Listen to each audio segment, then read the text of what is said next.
Here we are on Special Blend this morning, and I have the great pleasure of having the opportunity to chat with two people associated with an organization called Connected Canadians.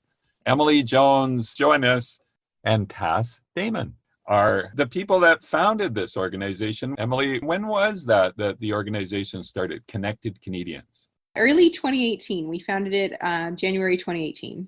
What motivated you to do that? It might have been different things for both of you. Emily, I'll ask you, and then Taz, maybe you could comment. Sure. So I had volunteered with seniors for a long time, and Taz the same. I think both of us, having backgrounds in computer science or computer math, both had found ourselves kind of being the people that everybody in our extended network would ask for help when something wasn't working from a technology perspective. And so kind of being used to that and thinking it would be great if there was actually a more formalized organization that would help people this way, that would help them for free. Why isn't there one? And if there isn't, let's start one. I just thought, why isn't there anything for seniors? And let's go ahead and change that. I picked up on the word free there, and I think that's very important. You started an organization, you and Taz, and now a bunch of other people and a bunch of volunteers and so on, a free service helping seniors to get better acquainted with technology, get more comfortable and more functional with it. Taz, what was your motivation for getting involved? So just like Emily, I've been helping a whole bunch of people with technology as well. I'm also a first-generation immigrant. So I came to Canada when I was 16, and that's the time where VoIP technologies were becoming more popular, and it was a great way to stay connected with my parents, who are a lot older than Emily's parents. And then I noticed I worked in a call center too when I was going to university, and there's a difference in helping people out and then just saying, oh, go buy a new device. And I think that's where a lot of the free stuff started. Now, there are some services in Ottawa, but they're not free. They're super expensive. They're not approachable. And really, people are not looking to buy new devices. They just want to use what they have to be able to do the basics, to be able to connect, to be able to find information. So I think it was kind of the blend of the two. And then we started saying that it's a human right. Knowing how to connect, how to use technology, that's a human right. It's a basic need. It's not a fluff or a luxury. That's a powerful statement. I saw that on your website, which is connectedcanadians.ca. I noticed that statement, that access to technology is, at this point, a basic human right. If you don't have that access, you are really isolated and cut off. Is that right? Especially in the time right now. If you don't have technology, you can't. If we didn't have technology, my mother-in-law would never see her grandkids having a birthday party. My parents, who don't even live in the same country, will not know we're safe. So yeah, it's very evident in times like these. Mm-hmm.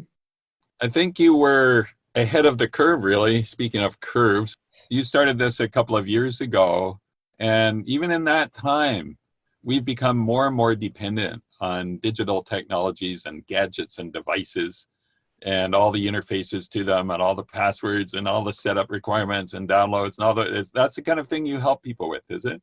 All those kinds of things. I think definitely passwords are one of the things that our clients struggle with the most, but we have the full gamut of problems. We have people who've never had an email before and don't necessarily understand what that is, to people who are retired who actually have a lot of knowledge in technology but haven't been using it for the last 10 years. And so they just want to catch up and learn what's changed and how to do things that may have evolved since the last time they touched it.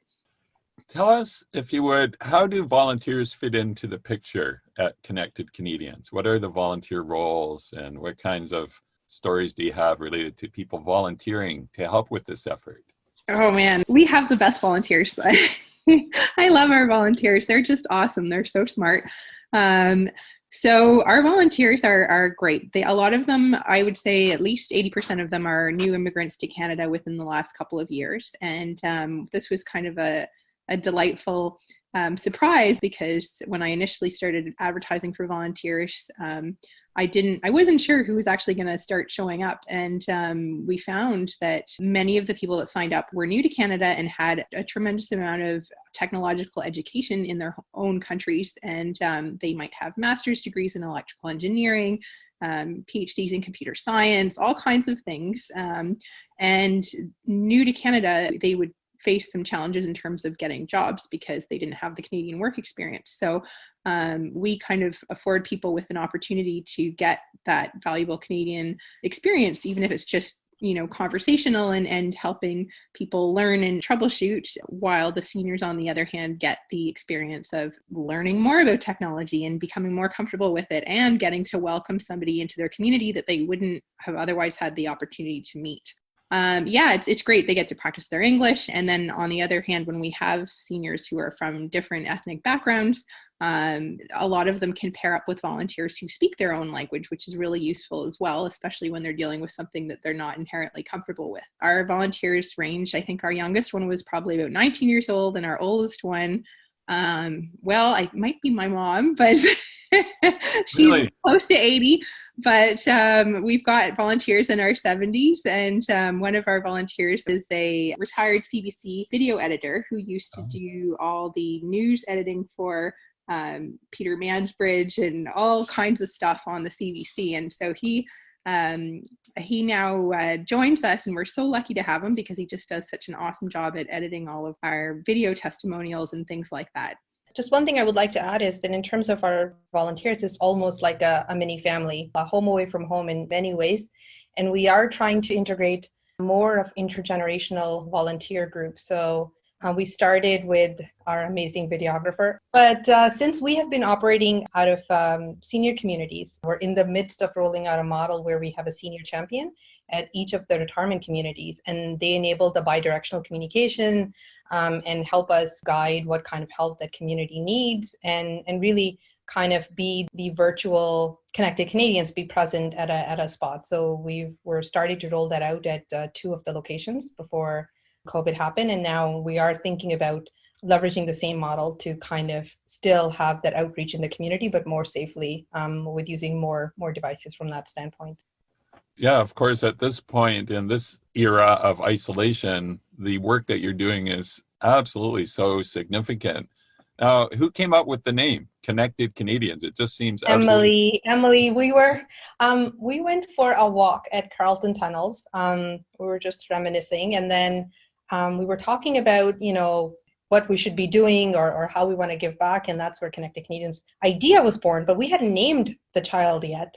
So we went for... It was a conference for how to apply for grants, and we were there at the conference. It was the Ottawa Trillium Foundation one. And while we were attending the conference, Emily came up with a brilliant name, and it's bilingual, and did all the registration work. That's how we named it. And it's an amazing name, yes. You mentioned funders, and that's an important part, of course, because this is a free service. And it sounds like you're getting good support. That means that these agencies do recognize the value of what you're doing. For sure. At the beginning, because we had a very strong desire to be able to kind of experiment of our own volition, we funded most of our own activities ourselves, just because we thought, if we want to be able to try things and pivot quickly, it's just easier to pay for it ourselves. But as we started to see results and be able to report on the progress we were seeing, we started to apply for grants, and we've had a more decent success rate since then.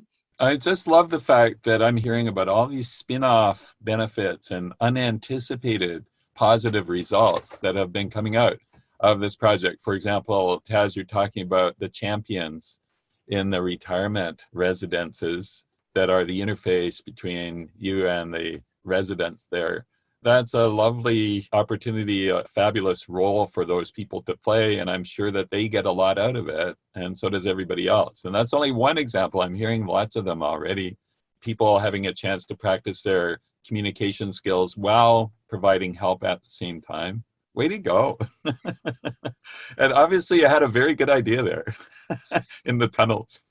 It is. It's a very Carleton project. We are Carleton grads, and we thought about it in the Carleton tunnels. And actually now we're partnering with the Sprott School of Business as well. And they are helping us too in terms of, they have a project-based learning initiative, and we're on our second semester of MBA and other students who are studying us and giving us excellent ideas on how to move forward.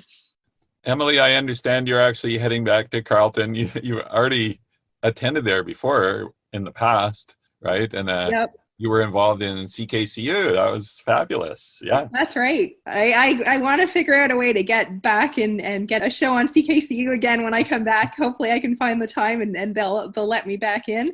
But yes, I'll be going back in September to do my PhD.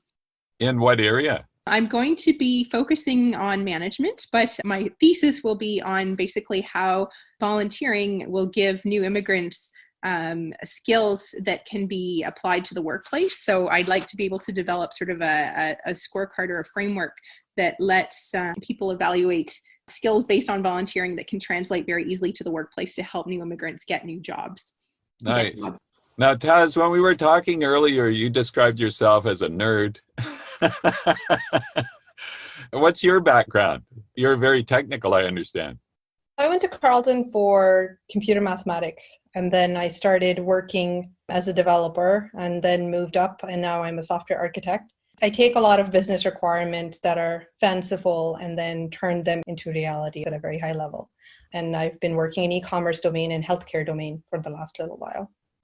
Is there a lot of technology actually involved in running Connected Canadians, or is it more that you're helping other people to get access? A combination of all. So I think, as Emily alluded at the very beginning, we started to run very much lean mean, like a startup company. So we do a lot of the stuff ourselves, whether it is curriculum development. Emily and myself both have taught at Algonquin as teachers. And then we've done a lot of training and teaching at our work as well. So everything from content development to a lot of the back operations, grant writing, doing all the automation for our scheduling systems, developing our website, our portals, and all of that stuff. Plus, we have found some interesting collaborations where, because we both have a technical background, when we start to work with other nonprofits, we can kind of do a value exchange where we can help them out with their stuff, and then they can help us out in terms of increasing outreach and support in other areas. So we wear many, many hats at Connected Canadians. What kind of requests are you receiving now that we're in this unprecedented situation with pretty much everybody locked down and isolated? Are you receiving a lot of particular types of calls or requests? Yeah, I would say in the calls that I've handled in the last week or so, most of them have been around either video conferencing, dealing with technical issues on people's computers. Why isn't audio working? Or figuring out how to order food. My parents were wondering that. So they just needed me to help them figure out how to order food online and get it delivered to their house. And we've also had, other things too. I was helping friends abroad with things like trying to recharge the money on their phone while not leaving their house. So one of my friends in Italy was struggling with that and needed a hand. So there's a lot of stuff that now that you're kind of trapped in your house or very, limited in your movements, there's so much more that you have to do from home, and technology can be an enormous enabler if you know how to use it properly. But if you don't, it can be a scary thing that makes you even more isolated. So we really want to bridge that gap and make sure that it truly is the enabler that it can be. All right, connecting seniors with technology. How do you define senior? I'm curious. We usually say 55 and up, but that being said, we don't usually turn anybody away if somebody identifies as a senior or just has trouble and really wants some help. Our volunteers are a very lovely group of people and everybody wants to help everybody, and we try our best to help as much as we can in any case. But given the amount of resources that are available for younger ages, we do try to focus on providing older adults with support. There's definitely a generation gap, right, at this point, like a huge gap. Taz, do you agree? I do, and I don't think the gap's kind of going away. So a lot of the times people will say, oh yeah, it's because that generation didn't know how to Facebook. And so that's all they need. But when I look at my son who's 4 and his comfort level with technology, and I'm a software developer, so I work with technology, his comfort level is much, much greater than mine. He can put on a VR headset at the age of 3 and feel like it's normal. Whereas I would still put it on and say, oh my God, it slips off my head. I can't see it really well. So I think the conversation is kind of both ways. getting seniors feel more connected, but also having a voice in the field of technology, and then, making sure that the channels are accessible for everyone. It's not about creating separate apps for seniors, but it's about making your apps more accessible for seniors so that they can actually use it and be with everyone, be representative of actual communities and societies. Have you had a lot of requests from seniors who want to know how to use a VR headset for gaming? One of my friends actually has a VR cafe, and he has had few requests. We haven't tried it out ourselves, particularly just because there are certain issues in terms of getting dizzy and whatnot, but we have been thinking about doing something, or we're thinking about doing something before the environment changed. But we've had requests about people trying to see art galleries online, so that they can go in and they can browse art because they can't go to the gallery anymore. Now, I'm going to just read something from your website because you would welcome anyone who would like to volunteer. So here it says, volunteer opportunities. Are you a patient, calm person who loves helping people? Are you also good with computers or great at administration? Either way, let's chat. We need volunteers both as frontline tech helpers and as office admin staff. So that's a really nice opportunity. I'm a big fan of recommending that people volunteer. You do it to help other people, but it always ends up helping you as well, right? Totally. I feel like every time we have any kind of activity with the seniors, I always come out feeling better, happier, and same with our volunteers. It's just all of that positive energy and desire to help people and make them happy that can't help but make yourself feel happy too. You're both talking to me from your homes, and these various people are at their homes or in various residences. And I'm sure some of them are very grateful that they are able to connect. In some cases, you do have to see somebody in person. Is that right? I mean, to help them out with whatever their issue might be.